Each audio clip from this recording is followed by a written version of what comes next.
The San Diego Wave's 2024 highlight reel is full of defensive plays. And it shouldn't be any surprise, head coach Stoney favors a defensive approach.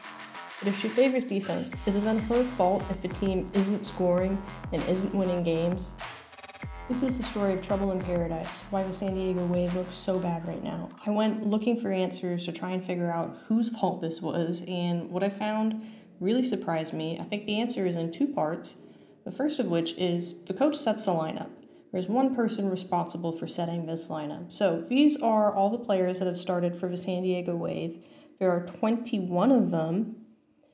And there's only one player that started all the games so far. It's Kalen Sheridan there at 14 games. So 14 games, 14 different lineups. And the players that I think have had an especially difficult time with this are the defenders. This is everybody that started for San Diego on the back line. I know there have been injuries to Gurma, Dahlkemper, but when we look at this rotation is beyond the normal rotation for a back four. And you can see it causing issues in how cohesive this is. So this is against Gotham, and this chance starts on transition. If this team wants to build from the back and be a strong defensive team, I think maybe you're going to get beaten on transition. It's not when you're in your resting defense. So let's follow Gurma because she's leading the defense here. And now they're in their set, more defensive shape. The problem is Gurma's leading this, but everybody just seems a step behind. Every time she steps backwards right there, there's a little bit of a lag. And then it's the same thing when she steps forward. This team just doesn't look like they're in lockstep. And why would they be? Because they haven't started games together consistently. So this is one where a defensive team getting beat in their defensive shape, and Juan Carlos is extremely excited here because this is super late in the game. You want to know how late? Gotham wins because of that. Horrible. Number one, San Diego in their defensive shape, so this is not going to be considered a transition chance here. Does move into the box quite quickly, but people look flat-footed. There seems like a miscommunication on who's supposed to be doing what. This just does not look like a defense that really knows who's supposed to be where. So you can understand how it's difficult for those players to play consistently well when they don't know who's going to be next to them and how they're going to be doing that job. I don't really think defense is at the root of San Diego's problem. I think offense really is, and one tool I want to use to assess offense is plus minus. So this is something that I'm familiar with from hockey. I think it's used in basketball, some other sports as well, but it essentially is a really good measurement for your performance as part of a team. So when you as a player are out there on the pitch, how many goals is your team scoring? How many goals are being scored against your team? You add those together or subtract them. And then that's how, with math, you end up with the plus minus. I think this is just a really good reflection of how helpful are you in general. I don't have time to go and calculate plus minus for every single player on the team. What I did have time to do was calculate the plus. So how many goals were they on the field for? And then maybe that will help us figure out who could help us score more goals. This is a view of how many goals each player has been on the field for, and then I've also left their number of appearances. This would probably be more fair to scale it for total minutes played, but I don't think we need to get into that level of detail because honestly there's a lot that jumps off the page just looking at it like this. And one of the first ones for me is the center back issue. So Dahlkemper has played quite a few games, and Wesley has played less of them. Kennedy Wesley is a rookie, but just on the stats there, hers look good. So Dahlkemper, I've had issues with her. This was a horrible header, and this was really late in a very important game, and just like you don't clear to the middle like that. This is such a big no-no in football, and I just can't understand the lapse in judgment. It doesn't help that this falls to possibly the best player in the NWSL right now. Really unfortunate. Here she is again, and this is another one where I feel like she just gets caught in bad positions sometimes. It leads to her doing one of my least favorite things, which is defender, blocking like a forward. She's just not in my good books right now. Here she is distributing the ball, and this just is not the best at all. She isn't helped out by Colaprico going down very easily there. And then she just, I don't know, doesn't communicate with Van Egmond. No one steps up for this. So I'm not super happy with her. Wesley, I'm not going to say she's a million times better and she's perfect. She's circled here. I want you to follow her in, and I should go 2 steps back. Track Wesley. She's going to have a really nice play up front to clear this ball, but she is going to get caught because this player, I believe it's McNabb, Westfall, they get pulled out of position, and Wesley doesn't really seem to know how to correct for that, so she's going to get pulled out of position here now. She doesn't play this horribly. You know, at no point is this ever like a complete mistake on her part. Lets that go a little bit, but I don't think that one's completely on her.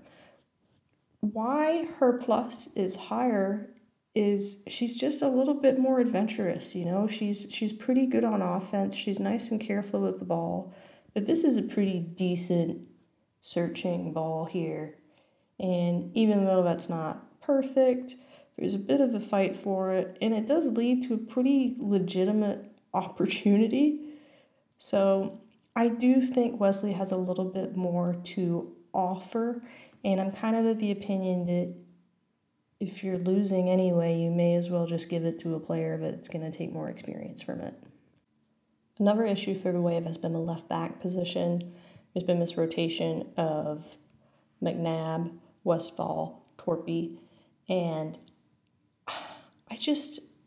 Torpy hasn't played enough for that data to be relevant, and, you know, McNabb and Westfall look similar on paper here, but only one of them has messed up less bad. Westfall, it's like the first time I can forgive it. It's an accident, it happens. But when there's multiple accidents, you know, maybe it's not an accident. This one, she gives away a penalty. This is why you never want to get caught standing still. It's just poor defense. And this penalty ends up being pretty critical. Kansas City go ahead. First game of the season, this would have been huge, looking back at it now, for San Diego to win. So I just am not happy with Westfall at the moment. So this is my back line of 4, and I'm pretty happy with it, to be honest. Let's hop back and start thinking about the midfielders and the forwards. And I know there's a bunch of them here, but I'm just going to leave them like this for now because there's enough, I think, that jumps off the page, but I don't think we need to organize them into roles. So I've circled what jumps off to me as being, you know, statistically more interesting. There's a bunch here at the bottom too that I think you could look at, but I mean, Bennett's played 2 games, Ascanio's played 2 games, Ali's played 1 game. I don't think there's a big enough sample size to really look at that. So here's what I want to take a look at. The first thing is actually something I want to ignore, and that's Colaprico over there with 13 starts and being on the field for 9 goals for the San Diego Wave. I really think it's just a case of just being there, because when I go and I watch the film, I'm seeing completely wasted balls, wasted opportunities, just carelessness with the ball and unforced errors. It's frustrating to see, and I don't know. I think, did I clip this one earlier? Yes.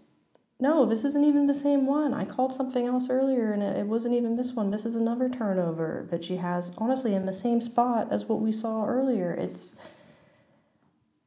not good, and I don't understand why there hasn't been a change there.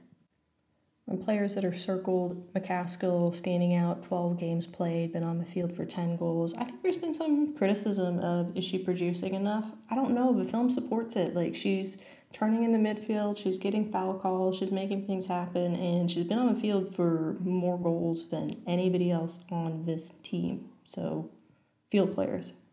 So, she's making her own case. I don't need to make it for her. Jaden Shaw, 8 starts, on the field for 7 goals. Maybe she's benefiting from subbing in a lot, but she's getting stuff done. You're not going to sit Jaden Shaw. Van Egmond is one that really stands out, been on the field for 8 goals. She's also scored, so probably something there, not playing enough.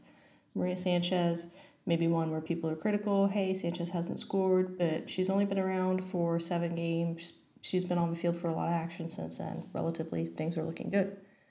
Joniak, I don't know how she's tied for the team's #1 scorer, but Stats Fair support it. 6 starts. 7 goals for Carusa, similar boat. 6. Oh my God. I really don't want to have to take this again, so we're just going to go. She's been on the field for 6 goals, and she's only started 6 games. I really think those two might be the most undervalued players right now. Good things happen. Carusa just dives down for that, helps Ascanio. Ascanio just moves us into space. I'm not really sure you'd call it a pass, but it works, and Doniak just finds a way to finish. It's a great goal. I really, really think there's something special there, and those two just need to be on the field together more. Now, it just so happened that the 6 players I circled would work together as potentially 3 midfielders and 3 forwards. So I'm just going to go ahead and keep those players and combine them with the back 4 that I had from earlier. And so this is my new starting 11 for the San Diego Wave, but they have played no games together with this as the starting 11. And I mean, maybe Casey Stoney knows something I don't. Maybe this team is not going to work. Maybe you're not going to be able to play the formations, the tactics that the team has been playing. Maybe they're going to let in a bunch of goals. But all I care about right now is scoring more goals. So if you want to score goals, this is definitely the team to do it. Only 2 goals have been scored by players not in this starting 11. I said this was a story in 2 parts. And the second part is that somebody has to choose the coach and somebody has to choose the players. So the management manages the coach. The San Diego Wave had a 5-month off-season that went from November to March, and during that time, they had a number of players leave, but they also brought in a bunch of new players. The season then started in mid-March, and we're through to June now. Well, mid-April, team fired their general manager, and this is a person that's probably responsible for the departures and the arrivals that happened in the off-season. Then all of a sudden, football world gets shook up. There is a new player available. Somebody's requested a trade. Just so happens to be Maria Sanchez, highest paid player in the league, but she is now going to come join the San Diego Wave. Usually the kind of decision you want to make with a general manager in place, so very surprised to see that happen. And then equally surprised to see Casey Stoney fired in June. Looking at the timeline, these decisions don't really seem to have been made with any sort of cohesive strategy, and I think that's because the team was put up for sale in the off-season. A new buyer was found in March, but that sale I don't think has been finalized yet. Somehow the new owners seem to have found time to get involved in stuff because a new general manager was named in March, and then just a week, maybe 2 weeks later, Casey Stoney gets fired. So the two things certainly seem to be connected. I don't know who's really more at fault, if this is mismanagement, if it's poor coaching, but the biggest takeaway for me is why waste a whole season not being sure what you want to do and how you want to do it when you just won the Shield? It sure seems like a waste.